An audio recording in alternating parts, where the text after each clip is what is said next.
relationships between, it could also be among three, so among variables. So we really have three. So we have direct, we have inverse,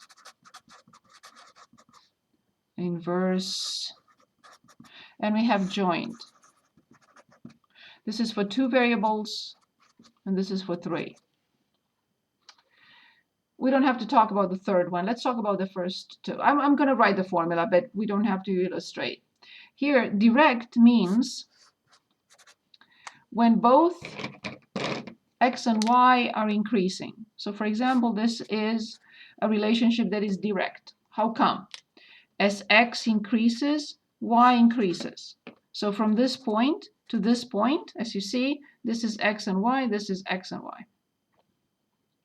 So we say that y equals k times x. So of course this is x and this is y. This is direct relationship. When we are told y varies directly with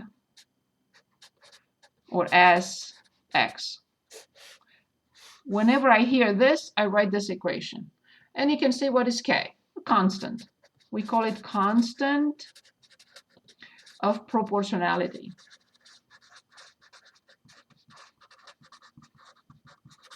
Constant of proportionality. Okay, what will be inverse? Something like this is inverse. As you see, x increases, but at the same time y decreases. Right? So, for example, this point, this is x, this is y, and look what happens when x increases. X increases, but y went from here, here. So that relationship will be k over x. K is the same thing, the constant of proportionality, and we say y varies, of course, inversely as or with x.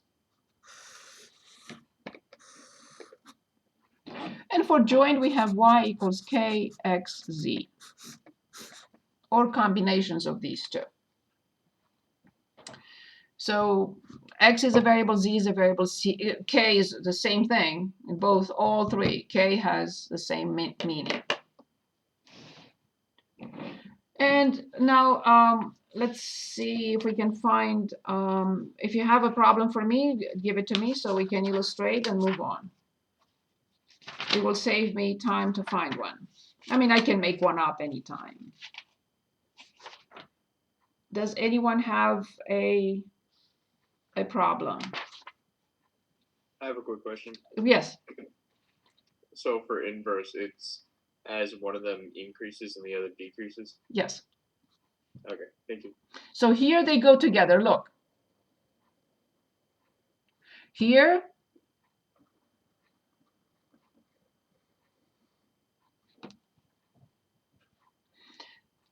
does anyone have a problem? A question. Yes. So is always like that? The inverse? If it's direct, is this. If it's inverse, is this. Yes, always. Always, like it's not like y goes up and x the other way around.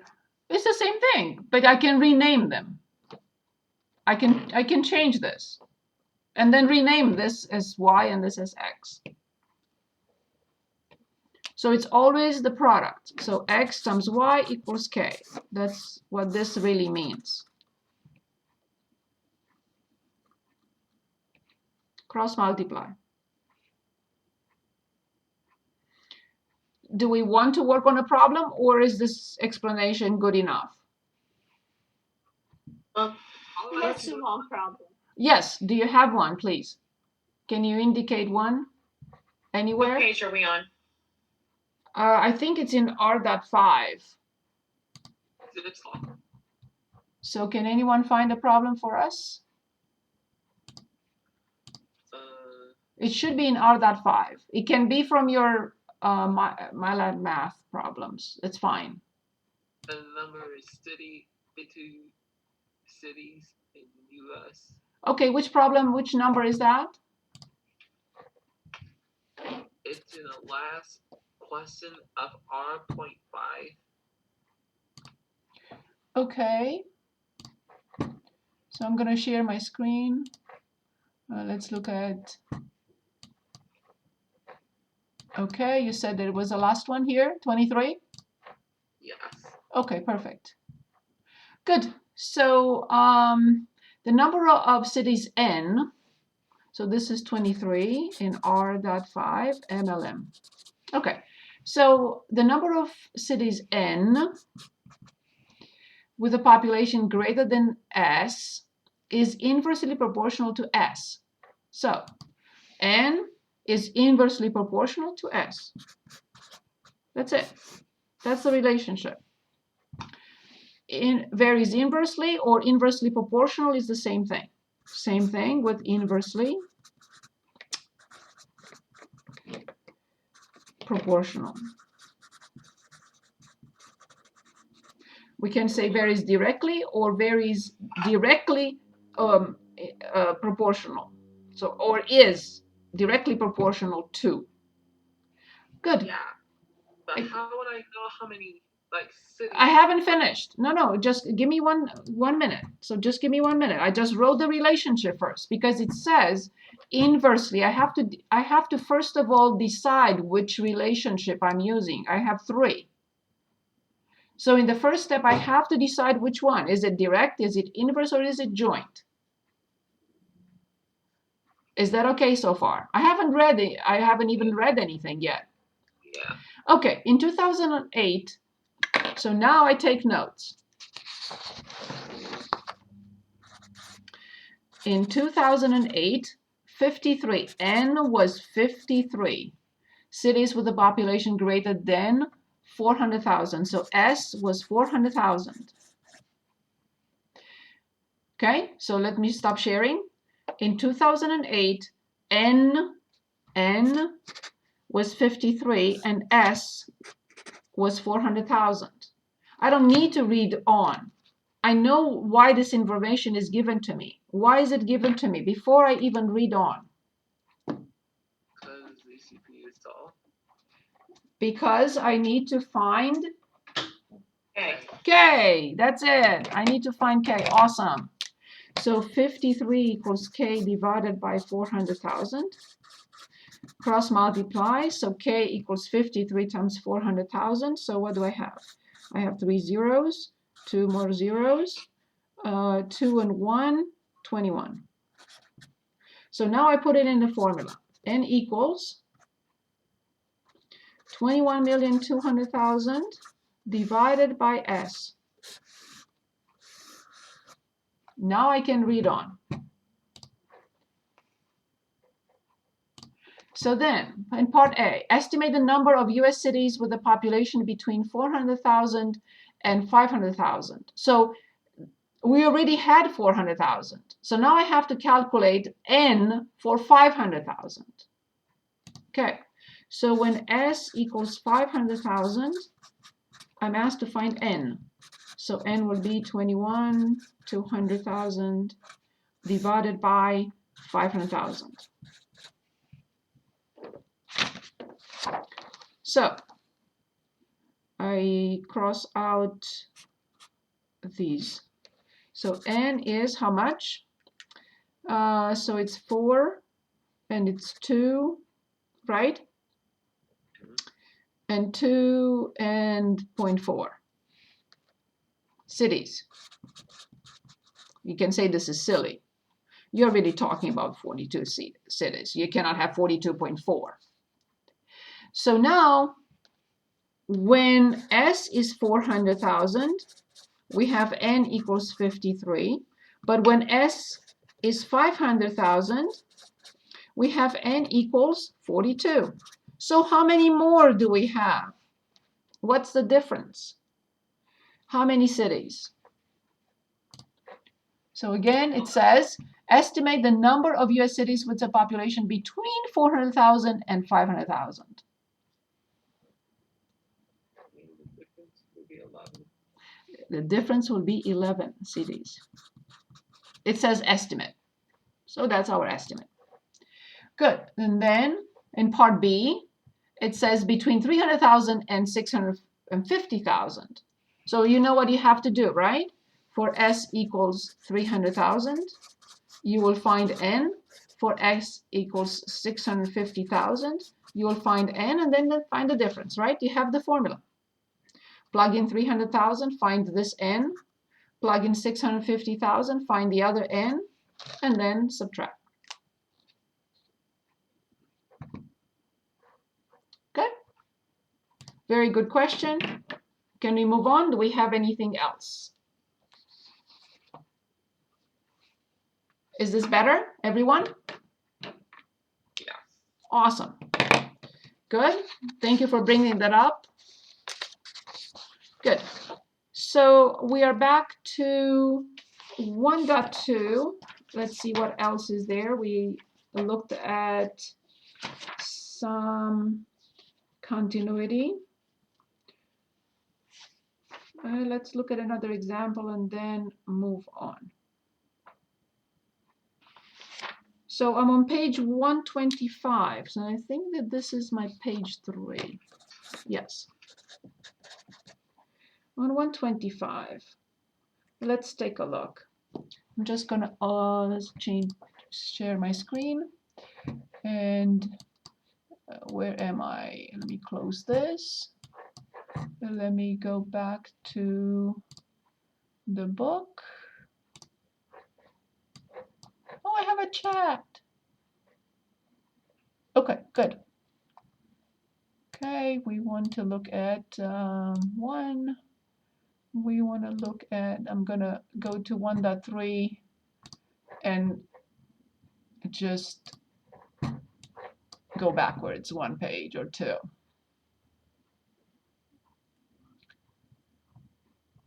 Assuming it opens up for me. Okay, I wanted basically 5. Okay, so we are considering this function in 58, and they're saying, as you see, -1 for less than 2, open, and 1 for greater than 2 or equal to 2, closed. Is this a continuous function? No. No, it's not. Where it's not continuous? At 2. At 2, indeed. Why? Because the limit from the left and the limit from the right are not the same, and they're not the same with the function value. Good. How much is C of 2? Any. How much? C of 2. 1. 1, right here. Very good. How much is the limit from either side of 2? This is not the same with C of 2. This is the tendency from either side. What will that equal to? Does not exist. Exactly. Thank you. Limit from the right is 1. Limit from the left is -1. The limit from either side cannot exist. Is C continuous at 1.95? Is C continuous at 1.95? Yes. Of course. At this point, right here, the limit from the left and the limit from the right and the function value are all equal and the same and exist. Excellent. Okay, I think we had enough of that. So let's finally move on to 1.3 rates of change. Of course, average. Before we continue with this, let me ask again, anyone has other questions from anywhere? Anyone, other questions from anywhere? Was there a third relationship Between the variables, you did direct and inverse, but what was the third one? It's joint. This has 3 variables. It equals kx squared.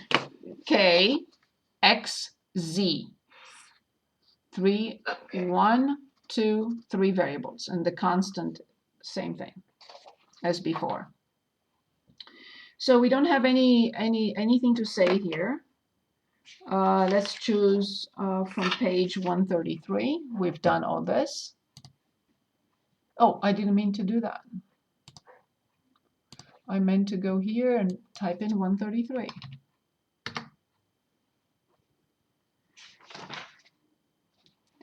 And let's choose maybe 134. So let's choose a problem and illustrate the average rate of change. So anything you like from here, choose a problem.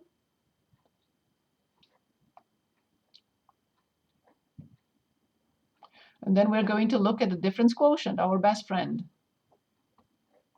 And then we'll move on.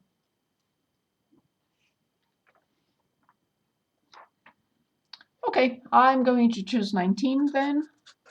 I have an f of x. It's r of x, whatever you like, r of x, f of x.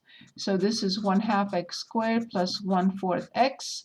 And they're giving us x1 equals 3 and x2 equals 5. And remember, a long time ago, we had the graph. I don't even care to graph this function. So this is 3, this is 5. Of course, this must be f of 3. I'm sure you're going to say that. And this must be f of 5. And we're really asked to find the slope of this line. The slope of this line is the average rate of change. Same thing. So the average rate of change,